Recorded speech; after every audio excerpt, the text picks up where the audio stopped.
From Studio 3 at Buzz TV, it's The Horse's Mouth with Tom McManus.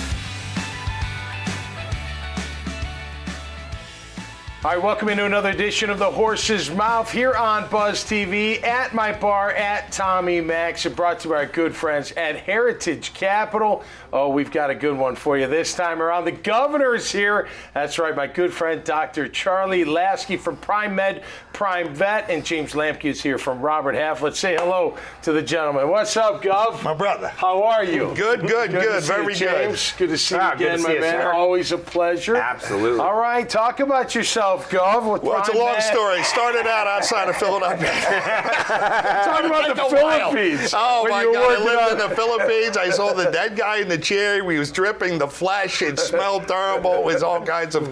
Went to veterinarian school, you may remember, That's in right. the Philippines. You're a veterinarian by in the trade. Philippines. Yeah. Wow. Yeah. Right on. Yeah, Yep. spent 4 years in the Philippines and literally saw some. I was in a small town called Bontoc, and they were doing. They would still take heads up there, and they would donate them to the father of the bride type thing, you know. Whoa. And Heads of people. Oh. People's heads. You're dead. What do you Good to mean? meet you. Isn't he handsome? That's a good looking guy. Yeah, right good looking there. guy. You can have my Like a daughter. put on a body. So I ended up this Irishman who was a Peace Corps. He goes, man, you got to go up and see. I was with my first wife and my buddy, another veterinarian, his wife. And he goes, you got to see a pagan funeral. He says, do you want to see a pagan funeral? I'm like, no, not really. Why do I want to see a pagan funeral? He goes, it's you should see it. He says, just walk up this path, and he says, holler out, where's the dead? And I'm like, hold on, is this like a Monty Python joke? I'm going to be yelling out, where's the dead to people? No, do it.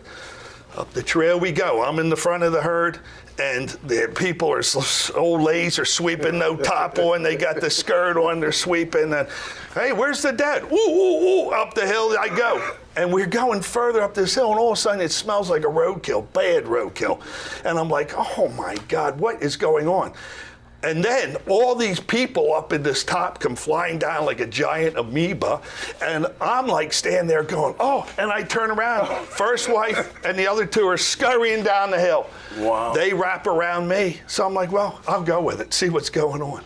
I go up to the top, and I'm coming up, and there's one of them big ornate wooden chairs, and you can see the top of a head here.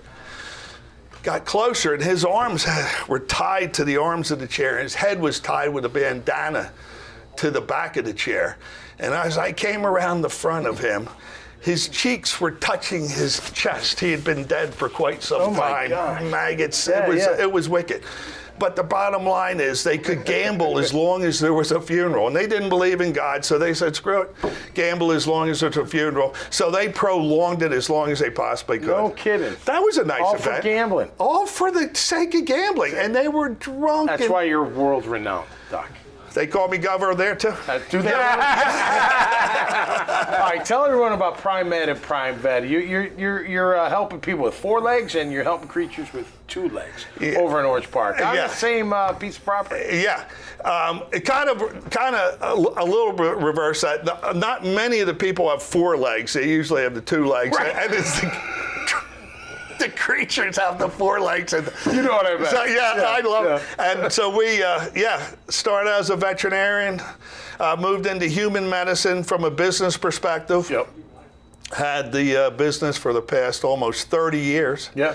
And then about 8-10 years ago, I decided to add a veterinarian component to it, just to occupy space of a building that we had. And my sweet wife said to me, you're a little bit out of your mind, Gov. Now, she doesn't call me Gov, really, but she's a little bit out of your mind. Yeah. But you've reinvented a new form of a service, a new service. There is nobody else doing human medicine, veterinary medicine together. Yep. And it's household medicine. Huh? It's household medicine. Yeah, it's household. It is the family. Yeah, it's the name One Med Medicine. Mm-hmm. Right. Where everybody can, it doesn't make sense. There are 80% of households have an animal in them now. Yep.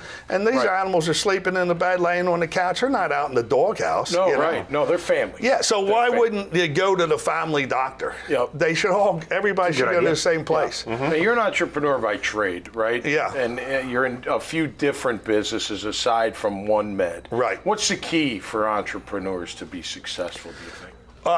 a certain degree of insanity.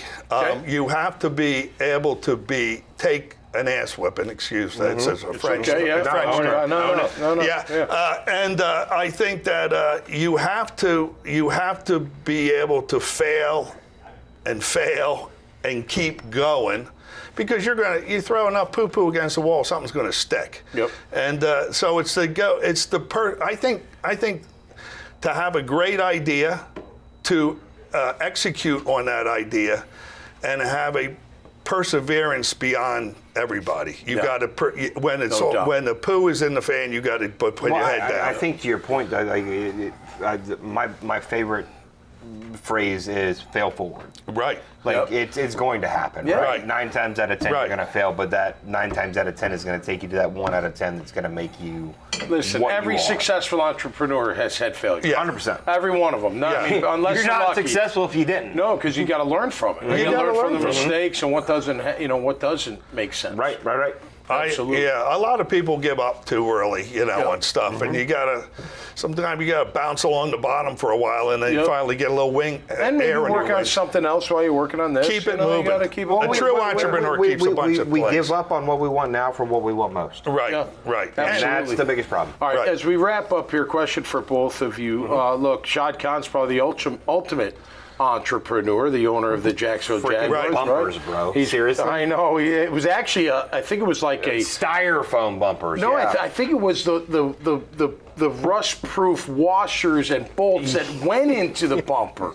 Is how he first got it going. Yep. But he's got a big task ahead of him. Look, he's got the Four Seasons coming. Right. They built the Miller Electric Performance Center. Yep. You got a stadium renovation. Right. I know you're not a sports guy. You love your Jags. You're not a total sports guy. Yeah. But how important is it to get this stadium deal done for the Jags to stay? I think it's very important. I am from outside of Philadelphia, and you touched on that earlier. So I know what it means to be from a town that's hardcore sports. And I think this town has the ability to do it, but again, it needs to grow into it, like we were just talking about, and persevere. And I think it's incredibly important because it does put you on the stage, the national stage. It brings attention. Attention typically brings development, and the development brings a buttload of businesses into this town, and that all translates into revenue. So the town becomes richer and more. The infrastructure gets improved, and you become a wonderful, safe, beautiful town. And I think you have entities like the Jaguars, and they will promote that. Yeah, and I think big companies come here because of that. They do, and I think the biggest thing that we look at this is, we have somebody like Shad Khan. This is not a household name. This is a name in business today, right? And he is. Out of all the places he could end up and invest his money, he's trying to invest his money here. Oh, yeah. And Jacksonville's on the up and up. We're on multiple lists for fastest growing economies in the United States. We're in the fastest growing job market in the United States. And how do we get over that hump, right?